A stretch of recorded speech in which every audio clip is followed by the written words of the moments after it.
Hi everyone. In this video we are discussing Animals poem written by Walt Whitman.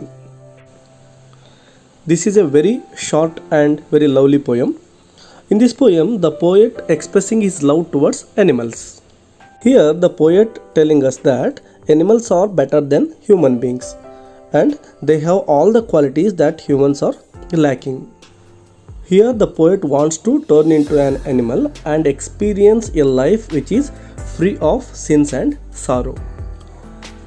S, ಈ ಒಂದು ಪದ್ಯದಲ್ಲಿ Walt ವಿಟ್ಮನ್ನರ್ ಅವರು ಆ ಅನಿಮಲ್ಸ್ಗಳ ಬಗ್ಗೆ ಅವ್ರಿಗಿರ್ತಕ್ಕಂತಹ ಒಂದು ಪ್ರೀತಿಯನ್ನು ಎಕ್ಸ್ಪ್ರೆಸ್ ಮಾಡ್ತಾ ಇದ್ದಾರೆ. ಮತ್ತು ಕೊನೆಯದಾಗಿ ಅವ್ರು ಹೇಳ್ತಕ್ಕಂಥದ್ದು ಅವರು ಕೂಡ ಒಬ್ಬ ಅನಿಮಲ್ ಆಗಬೇಕಾಗಿತ್ತು ಮತ್ತು ಚೇಂಜ್ ಆಗಬೇಕು ಅಂತಕ್ಕಂತಹ ಒಂದು ಆಸೆಯನ್ನು ವ್ಯಕ್ತಪಡಿಸ್ತಾ ಇದ್ದಾರೆ.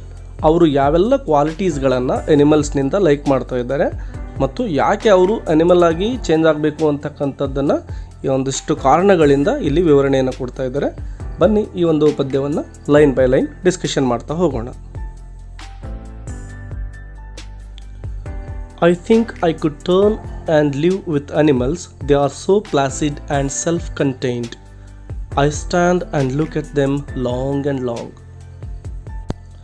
In these three lines, the poet is telling us that he wants to turn into an animal and also he wants to live with those animals. According to the poet, the animals are very calm and very peaceful and also they are self-controlled and they never complain for any problems in their life. Because of these qualities of animals, the poet wants to spend a long time with those animals and he stands and looks at them for a very long time. ನೋಡಿ, ಇಲ್ಲಿ first ಲೈನಿಂದಾನೆ I think I could turn and live with animals. Yes, ಇಲ್ಲಿ ಅವರು ತಮ್ಮ ಒಂದು ಆಸೆಯನ್ನು ವ್ಯಕ್ತಪಡಿಸ್ತಾ ಇದ್ದಾರೆ. ಅವರು ಒಬ್ಬ ಪ್ರಾಣಿಯಾಗಿ ಅವುಗಳ ಜೊತೆ ವಾಸವಾಗಿರಬೇಕು ಅಂತಕ್ಕಂಥ ಒಂದು ಇಚ್ಛೆಯನ್ನು ವ್ಯಕ್ತಪಡಿಸ್ತಾ ಇದ್ದಾರೆ. ಅದರ ಜೊತೆಗೆ they are so placid means very calm ಅಂತೇಳಿ. ಅವು ಯಾವಾಗಲೂ ಕೂಡ ಕಾಮ್ ಆಗಿರ್ತವೆ ಮತ್ತು self contained means self control. ಅವು ಒಂದು ತಮ್ಮ ಸೆಲ್ಫ್ ಕಂಟ್ರೋಲಲ್ಲೇ ಇರ್ತವೆ. And I stand and look at them long. Yes, ಈ ಒಂದು ಕ್ವಾಲಿಟೀಸ್ಗಳಿಂದಾಗಿ ನಮ್ಮ ಪೋಯೆಟ್ ಏನು ಮಾಡ್ತಾ ಇದ್ದಾರೆ, ನಿಂತ್ಕೊಂಡು ಆ ಒಂದು ಪ್ರಾಣಿಗಳನ್ನು ನೋಡ್ತಾ ಇದ್ದಾರೆ. ಅಂದರೆ ಅವುಗಳ ಕ್ವಾಲಿಟಿಯನ್ನು ಅಪ್ರಿಷಿಯೇಟ್ ಮಾಡ್ತಾ ಇದ್ದಾರೆ. They do not sweat and whine about their condition.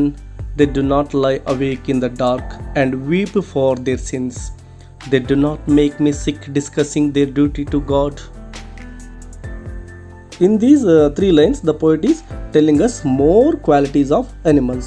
The poet says that animals do not complain and they do not cry about their condition like humans do. Unlike human beings, animals do not stay awake in the night and weep for their sins done by them. And here the poet means that animals are different from human beings because they do not show anger or any grief. The poet also says that the animals do not make him feel sick by discussing their duty to God. The poet here means that animals do not pray to God for forgiveness or ask God to fulfill their desires like humans do. Yes, ಮನುಷ್ಯರಾದಂಥವರು ಯಾವಾಗಲೂ ಕೂಡ ಏನನ್ನೋ ಒಂದು ಹಪಾಪಿಸ್ತಾ ಇರ್ತಾರೆ. ಅವರ ಒಂದು condition ಬಗ್ಗೆ ನನಗಿದಿಲ್ಲ ಅಂತಕ್ಕಂತಹ ಒಂದು ಹಪಾಹಪಿ ಇದ್ದೇ ಇರುತ್ತೆ. ಬಟ್ ಪ್ರಾಣಿಗಳು ಹಾಗಲ್ಲ. They do not sweat and whine about their condition. Yes, sweat and whine means complaint ಮಾಡೋದು, ಕ್ರೈಯಿಂಗ್ ಮಾಡೋದು ಅಂಥೇಳಿ. And they do not lie awake in the dark and weep for their sins. Yes, ಅವರು ಮಾಡಿರ್ತಕ್ಕಂತಹ ಏನಾದರೂ ತಪ್ಪುಗಳೇನಿರ್ತಾವೋ ಅವುಗಳನ್ನು ನೆನೆಸಿಕೊಂಡು ರಾತ್ರಿಯೆಲ್ಲ ನಿದ್ದೆ ಇಲ್ಲದೇ ದುಃಖಿತರಾಗಿರ್ತಾರೆ ಮನುಷ್ಯರಾದಂಥವ್ರು. ಬಟ್ ಪ್ರಾಣಿಗಳು ಹಾಗಲ್ಲ. ಯಾವುದೇ ತಪ್ಪುಗಳು ನಡೆದಿದ್ರೆ ಅವು ಯಾವುದೂ ಅದಕ್ಕೆ ನೆನಪಿರಲ್ಲ ಮತ್ತು ಅದಕ್ಕೆ ದುಃಖಿಸ್ತಾನೂ ಇರೋದಿಲ್ಲ. ಅವನ್ನೆಲ್ಲ ಮರೆತು ಬಿಡ್ತವೆ. And they do not make me sick discussing their duty to God. Yes, ದೇವರಲ್ಲಿ ಪ್ರಾರ್ಥನೆಯನ್ನು ಮಾಡ್ಕೋಬೇಕು, ಅದು ಬೇಕು ಇದು ಬೇಕು ಅಂಥೇಳಿ ಕೇಳ್ಕೊಳ್ಳೋದು, ತಾವು ಮಾಡಿರ್ತಕ್ಕಂತಹ ತಪ್ಪಿಗೆ ಫಾರ್ಗಿವ್ನೆಸ್ಸನ್ ಅಂದರೆ ಕ್ಷಮೆಯನ್ನು ಕೇಳ್ತಕ್ಕಂಥದ್ದು ಇರ್ಬೋದು. ಇದು ಯಾವುದು ಕೂಡ ಒಂದು ಎನಿಮಲ್ಸ್ ಜಗತ್ತಿನಲ್ಲಿ ಕಂಡು ಬರೋದಿಲ್ಲ. ಹೀಗಾಗಿ ನಾನು ಒಬ್ಬ ಪ್ರಾಣಿ ಆಗಬೇಕು ಅಂತಕ್ಕಂತಹ ಅವರ ಇಚ್ಛೆಯನ್ನು ಹೇಳ್ತಾ ಇದ್ದಾರೆ. Not one is dissatisfied, not one is demented with the mania of owning things. Not one kneels to another, nor to his kind that lived thousands of years ago. Not one is respectable or unhappy over the whole earth. In these lines, the poet is telling that not one is dissatisfied means no animal in this world or dissatisfied means they are happy. Not one is demented with the mania of owning things. Yes, they don't have the desires of owning things.